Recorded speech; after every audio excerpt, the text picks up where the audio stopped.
In this city over the weekend, there was some violence. In fact, ask any New Yorker walking by Times Square or Central Park, and it seems to have reared its ugly head. That is, higher crime, what have you. There's a battle back and forth of the media and those in charge at City Hall, whether it's really that bad in the scheme of things. But it is what it is. They had violence at the West Indies parade that now has a key former Governor Cuomo aide on life support.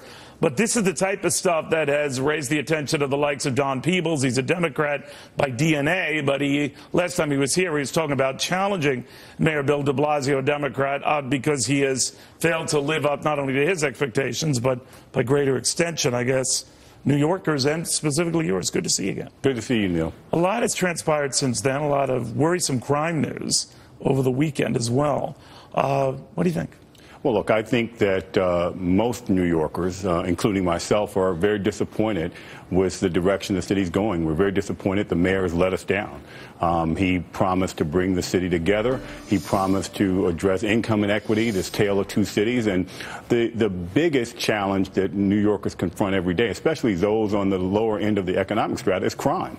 And what is going on around here? In the beginning, it was anecdotal, but you saw the squeegee guys out again in full force, more homeless people around. That could just be an indictment of the general economy as well.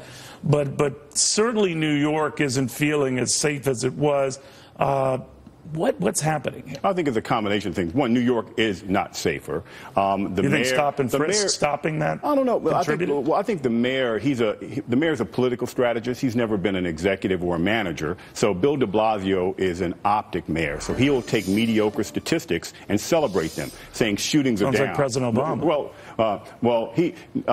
De Blasio takes the murder number and says murders are down comparatively speaking, but shootings are up. So maybe the hospitals are doing a better job with shooting victims. The fact is New York is less safe. The types of crime that we're seeing now is more aggressive, more random, like what we saw at the West Indian celebration. You know, a Harvard-educated lawyer who pulls himself up from the bootstraps of public housing. He's currently a senior legal advisor to the governor, and he's shot randomly. That's right. So I misspoke. He's a current aide. Yeah. Now, I should say it was just random in his case. He wasn't a target. He was caught up in between the gunfire. Yes, hiding for cover. Right. So our city is less safe. All right. Now, the argument against that is get back to stop and frisk. Others have said that at least alleviated this. If you ever became mayor, would you reinstate that?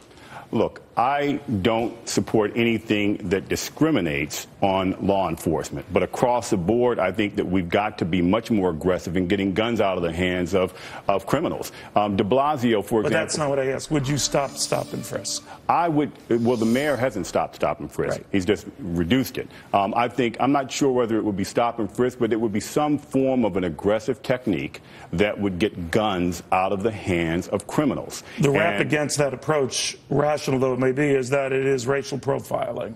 And then they would get you on racial profiling. Right? Well, look, I think it's economic profiling more than anything else because I'm an African American and I'm not afraid to be stopped and frisked because I don't fit a profile and I'm not in an environment that's of economic neglect. I think that the large number of people stopped for stop and frisk were men of color. And I think that has to be broad. And if stop and frisk were a policy to where it would cover everyone, and then that would be a different story. But regardless, if it's not stop and frisk, something has to be done.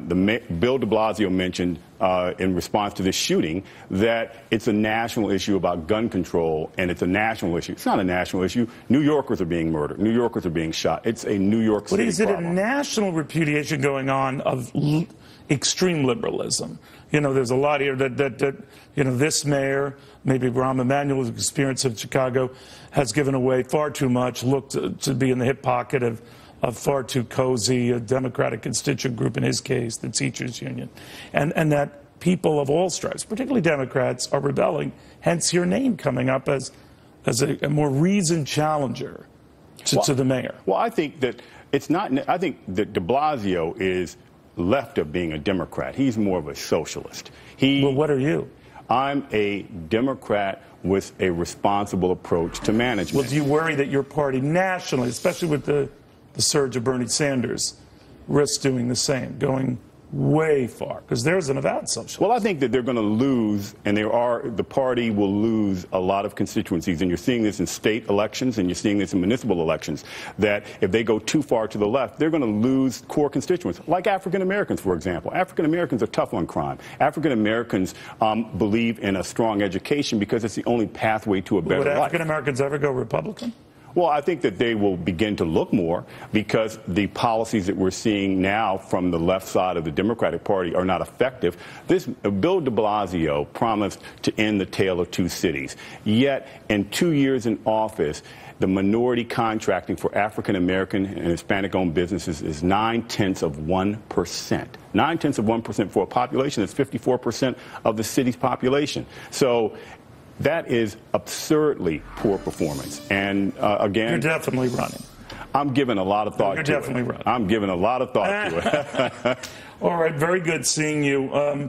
Don Peebles, he rattled a lot of cages when he just even nuanced this subject last time he was with us doing so again, but he has a lot of respect and notoriety within the Democratic community and outside that community. Could be what they call one of those, what is it, cohesive candidate, just bring everyone together. Bring everybody Something together like and solve our problems. Don, thank you very, very much. I want to take your attention to the corner wall and broad again, this sell-off that is going on, or game, I should say, after the sell-off. We're up about 200